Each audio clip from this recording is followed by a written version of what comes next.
এই চালগুলো ধুয়ে ঝরঝরে করে রেখেছি, পেঁয়াজ কুচি রেখেছি, টমেটো কুচি রেখেছি, আদা রসুন জিরে এটা বেটে দেবো, আর কাঁচা লঙ্কা কটা এমনি দিয়ে দেবো ওর মধ্যে। মাখিয়ে ভালো করে ভেজে তুলে নেব। এটা করবো সর্ষের তেলে মাছটা ভেজে নেব। মাছের মাথা লবণ হলুদ ভালো করে মাখিয়ে নিয়েছি, মাছগুলো ভেজে তুলে রাখবো।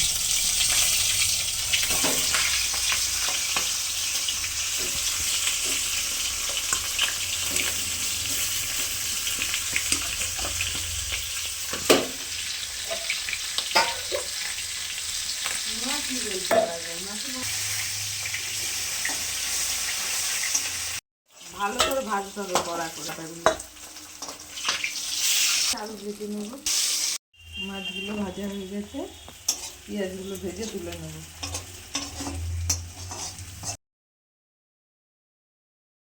কড়াইয়ে একটু তেল দিলাম,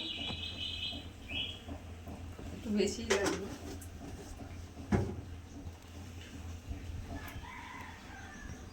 অল্প একটু তেলের মধ্যে ঘি দিয়ে দিলাম,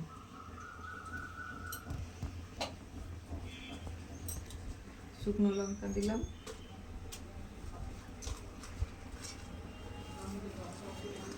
লবঙ্গ দারচিনি এলাচ তেজপাতা,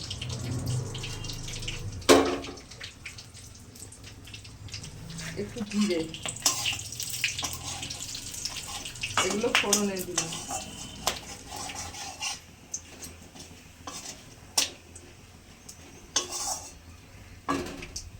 আদা রসুন জিরে বাটা, একটু জল দিয়ে দিলাম, লবণ দিলাম, একবারেই লবণটা দিয়ে দিলাম, হলুদ দিলাম,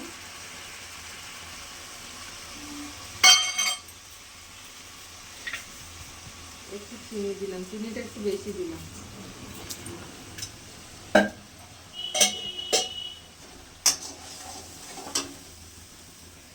লঙ্কার গুঁড়ো দিলাম ঝাল হওয়ার জন্য।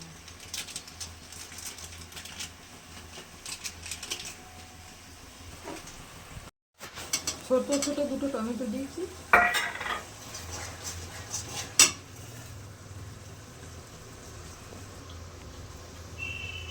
বসানো হলে চালগুলো দিয়ে দিলাম,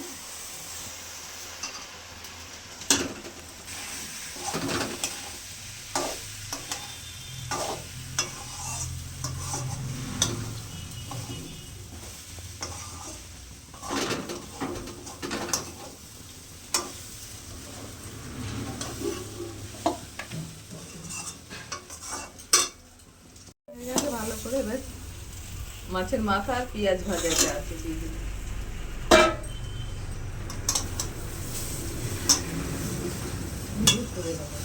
জল করে রেখেছিলাম দিয়ে দিলাম। আর যদি জল লাগে পরে দেবো, গরম কড়াই আছে।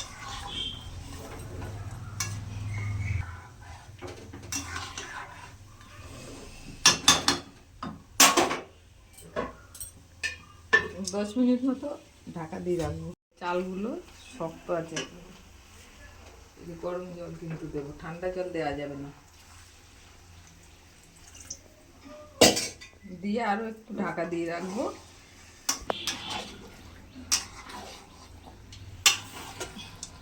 অল্প অল্প ঢাকা দেবো, আর আলগা করতে হবে না, লেগে যাবে।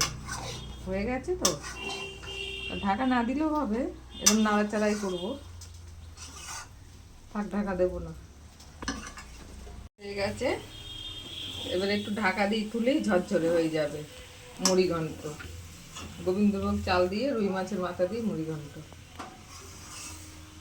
জানি না কে কেমন করেন, আমি এমন করি, এরকম করে একদিন খেয়ে দেখবেন। এবার ঢাকা দিয়ে দেবো, গ্যাসটা নিভিয়ে দিলাম, পরে আবার দেখাবো ঝরঝরে হয়ে যায়। গোবিন্দভোগ চাল দিয়ে আর রুই মাছের মাথা দিয়ে মুড়ি ঘন্ট হয়ে গেছে, এই যে ঝরঝরে হয়েছে কিন্তু। পরিবেশন করেছি।